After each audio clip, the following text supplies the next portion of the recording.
This is an ABC News special report. Good day, everyone. I'm Paula Ferris. We are coming on the air right now with some breaking news. Just moments ago, President Trump tweeting that he has asked his national security advisor, John Bolton, to resign. Now, this news follows the failed plan for peace talks with the Taliban at Camp David to end the long-going war in Afghanistan. It is America's longest war. Bolton was the leading voice against this particular deal, putting him right at odds with Secretary of State Mike Pompeo. The president also tweeting, quote, "I informed John Bolton last night that his services are no longer needed at the White House. I disagreed strongly with many of his suggestions, as did others in the administration."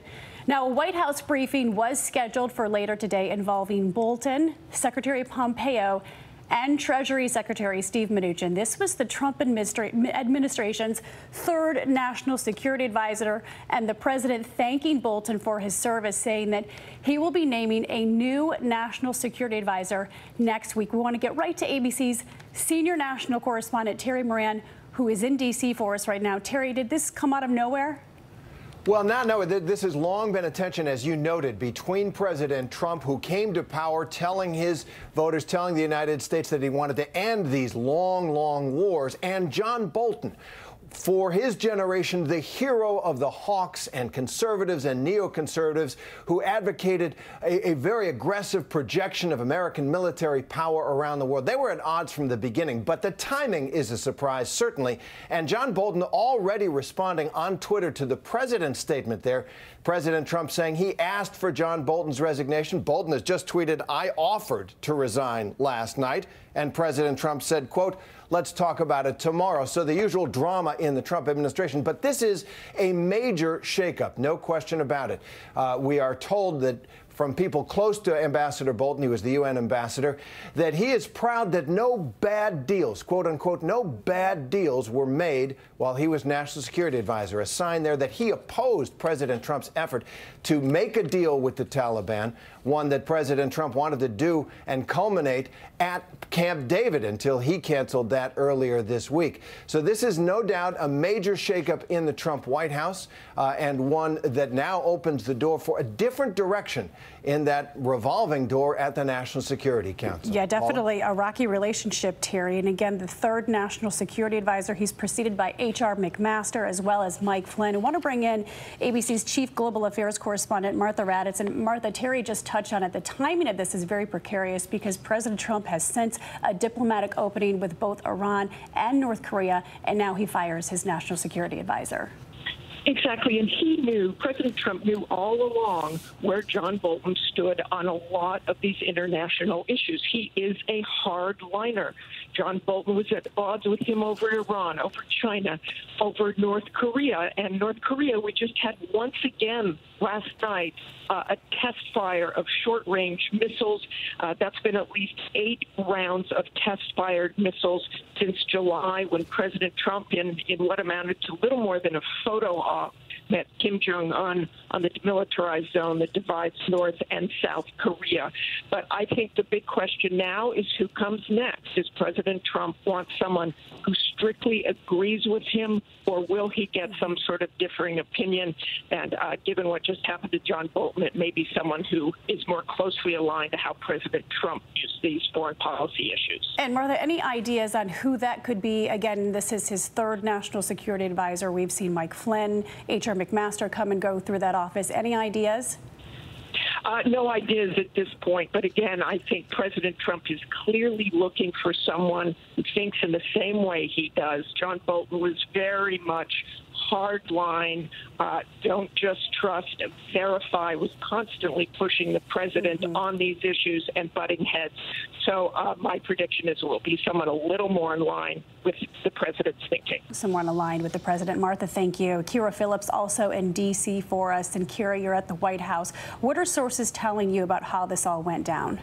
Well, I think Martha really hit it when she said that hardlined that Bolton and the president butted heads. You know, over the past year, I've been talking with White House sources that have told me that their relationship was very contentious. I followed up with those same White House officials, those sources, and Paula, them telling me that Bolton actually has felt undermined by the president, and also that the president has embarrassed him from time to time.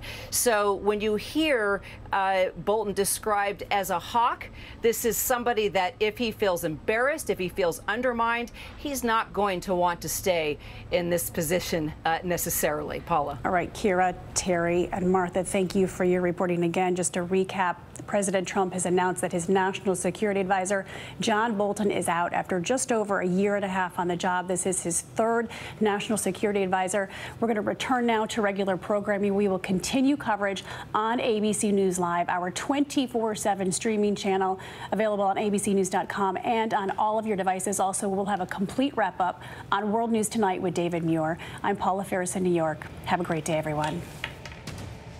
All right, guys, and we continue coverage. Breaking news, you just heard Paula say there that President Trump has fired the national security advisor, John Bolton. He has officially resigned. He's the third to hold this position. And in a tweet just earlier, the president wrote, "I informed John Bolton last night that his services are no longer needed at the White House. I disagreed strongly with many of his suggestions, as did others in the administration. And therefore, I asked John for his resignation," which was given to me this morning. I thank John very much for his service. I will be naming a new national security advisor next week. And John Bolton also responded to that tweet, him saying, "I offered to resign last night, and President Trump said, let's talk about it tomorrow." So I want to bring in ABC's senior national correspondent, Terry Moran. Terry, good to see you. If you can just break down, obviously the timing of this is a bit of a surprise. Well, this was a long time coming, but there's no doubt that it comes as a surprise. It apparently came as a surprise to John Bolton. President Trump saying he asked for Bolton's resignation. Bolton saying that he offered it last night, and Trump said we'll talk about it in the morning. It looks like he learned that he was out of the White House through the tweet. And that is typical of the drama of this administration. But more substantively, this is a major shakeup for the Trump team and the Trump national security vision. John Bolton came into that office, that very important national security advisor office, as one of the leading hawks in the country, a hero to conservatives and neoconservatives. He often argued for an aggressive projection of American military power around the world. He was one of the prime backers of the Iraq War long before 9/11 even.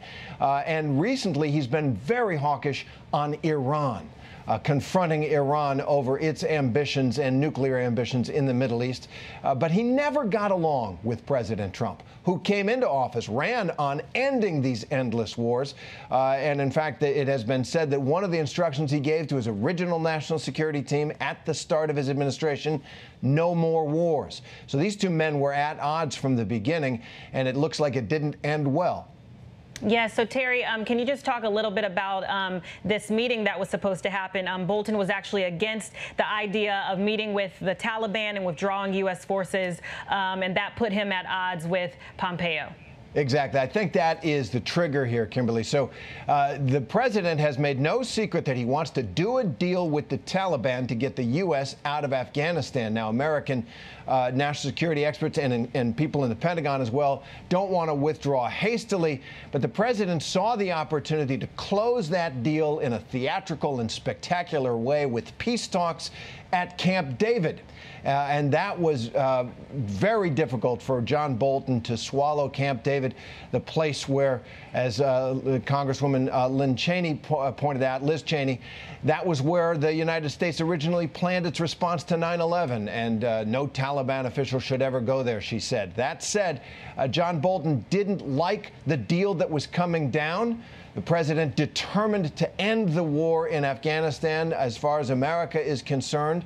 That those two are at loggerheads, and it looks like the breaking point came when the president disclosed he wanted that secret peace talks deal done at Camp David itself. And it looks like that is one of the final straws that broke the camel's back here. And John Bolton is out in part because of that.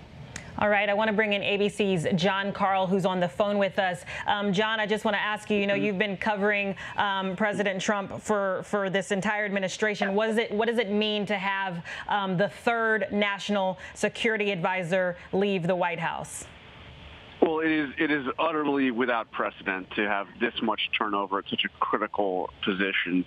3 national security advisors in not a little over 2.5 years. It's really an incredible symbol of the kind of the rapid change and lack of stability you've seen at the White House senior staff. Such an important job. But I got to tell you, Bolton has been at odds with the president for a long time. This was a rough position from the beginning. Bolton had been cut out of the loop on many significant major initiatives of the president. Perhaps most significantly, the overture to North Korea. Bolton, if you remember when the president made his dramatic step at the DMZ over onto the North Korean side of the border, where was John Bolton? This is a major meeting of the president and the leader of North Korea. John Bolton was actually in Mongolia at the time. He didn't even go along with the president. So he was at odds with him on that. Obviously, as you've just talked to Terry, he was at odds with the whole approach to Afghanistan, not just the negotiating with the Taliban, but also troop levels. He was somebody who found himself frequently on the outside in some of the major initiatives that this president has done in terms of national security and foreign policy. And John, before we let you go, what does it mean when you can't disagree with the president? Well, I mean, there is. I think that this is a president who actually, perhaps to his credit, does have people around him who disagree with him. Some of his major policy initiatives. Bolton was exhibit 1 on this. But the president also needs to have somebody around him who believes in what he is doing. And when you have a national security advisor who truly, in his deepest convictions, does not believe in the president's most important foreign policy initiatives, that's a problem. All right, John Karl right there on the phone with us. And Terry, who do we think... Oh, Terry is gone as well. So, guys, you've been watching ABC News Live. If you're joining us right now, right before we go, the breaking news was that President Trump has fired the National Security Advisor, John Bolton. He has officially resigned. So, ABC News Live, thank you for joining us.